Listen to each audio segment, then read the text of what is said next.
நாட்டில் எனக்கு எத்தனையோ ஏராளமான பிரச்சனைகள் இருந்துட்டு இருக்கு. முதலமைச்சராக இருக்கக்கூடிய என்ன பதில் சொன்னார்? எங்க உங்க அப்பாவையே காணோம். தேடிட்டு அவசியமே இல்லை.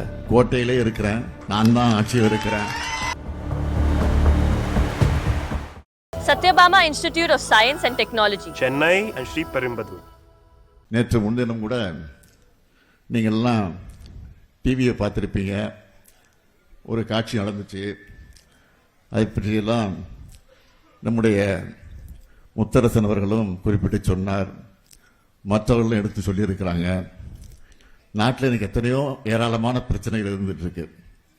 ஒரு பக்கம் மின்வெட்டு பிரச்சனை, இன்னொரு பக்கம் டெல்டா மாவட்டத்தில் விவசாயிகளுக்கு குளிர்ந்த நேரத்தில் தண்ணீர் திறந்து விட முடியல அப்படிங்கிற சூழ்நிலை. நீங்கள் ஒன்று என்னை பார்க்கணும். 2021க்கு பிறகு 5 வருஷம் ஆட்சி பொறுத்த போது ஒவ்வொரு ஆண்டும் ஓராண்டும் தவறாமல் நாம் மேட்டுக்கணையை குறித்த நேரத்துக்கு முன்பே திறந்து வைத்திருக்கிறோம். அதுதான் நம்முடைய ஆட்சி.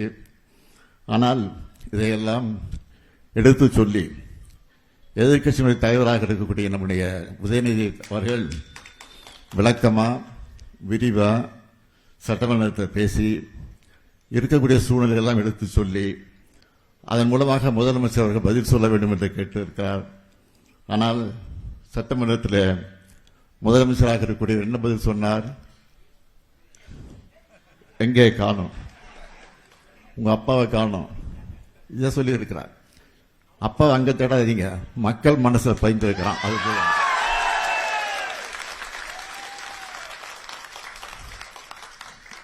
நீங்க தேட நான் இருக்க மாட்டேன். மக்கள் தேட இடத்த நிச்சயமா நான் முதல் ஆளா நிற்பேன். சட்டமன்றத்தில் நான் இருந்தாலும் இல்லாவிட்டாலும் இன்னைக்கு நான் மக்கள் மன்றத்தில் இருக்கிறேன் என்பதை மாத்திரம் எனக்கு எடுத்து சொல்கிறேன்.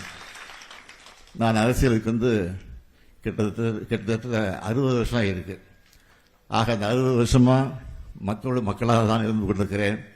ஆட்சி இருந்தாலும் இல்லாவிட்டாலும் நாட்டு மக்களுக்காக பணியாற்றக்கூடியவர்கள் தான் திராவிட முன்னேற்ற கழகத்தை சார்ந்தவர்கள் இந்த நேரத்தில் எடுத்து சொல்லி ஒவ்வொரு மாவட்டத்திற்கும் நான் முதலமைச்சராக இருந்தபோது 4-5 முறை சென்று ஆய்வு நடத்தி, இன்னும் சொல்றேன், நான் முதலமைச்சராக இருந்தபோது 5 வருஷத்துல நான் நடத்தின மாதிரி ஆய்வு கூட்டம் எந்த முதலமைச்சரும் நடத்திருக்க மாட்டாங்க.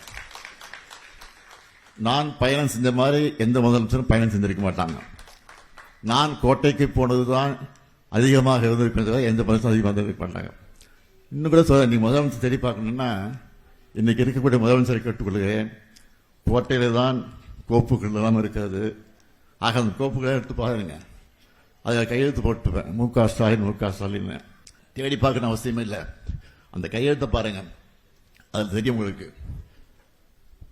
மகளிருக்கு கலைஞர் உரிமை தொகையாக மாதம் 1000 ரூபாய் வழங்கப்படும் கையெழுத்து போட்டிருப்பான். அங்க ஸ்டாலின் இருப்பான்.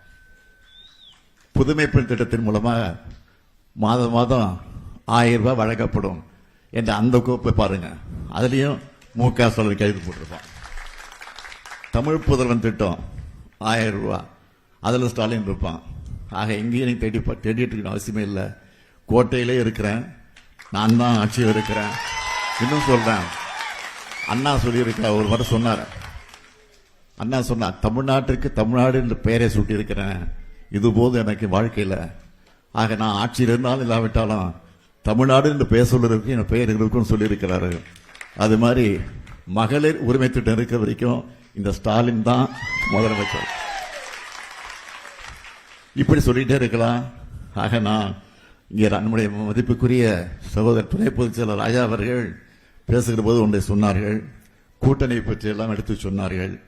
எப்பொழுதுமே கலைஞர் அவர்கள் கூட்டணி அமைச்சா அந்த கூட்டணியை பாதுகாப்பாக வைத்திருப்பார். அவங்களாக போனாதான் வர தவிர கலைஞர் இதுவரை விட்டது கிடையாது. அதே மாதிரி தான் நானும் அவர் வழி நின்று நான் எந்த கூட்டணியாக இருந்தாலும் விட மாட்டேன். ஆனால் அவர்களாக போனால் அதற்கு நான் ஒன்றும் சொல்ல முடியாது. அதுதான் என்னுடைய கடமை. ஆனால் இன்றைக்கு இருக்கக்கூடிய மக்கள் எல்லாம் கூட்டணியே தேவையில்லை என்றுதான் சொல்லிக் கொண்டிருக்கிறார்கள். நிச்சயமாக அதையும் நாங்கள் விரைவில் பரிசீலிப்போம். Satyabama Institute of Science and Technology, Chennai and Sri Perumbudur.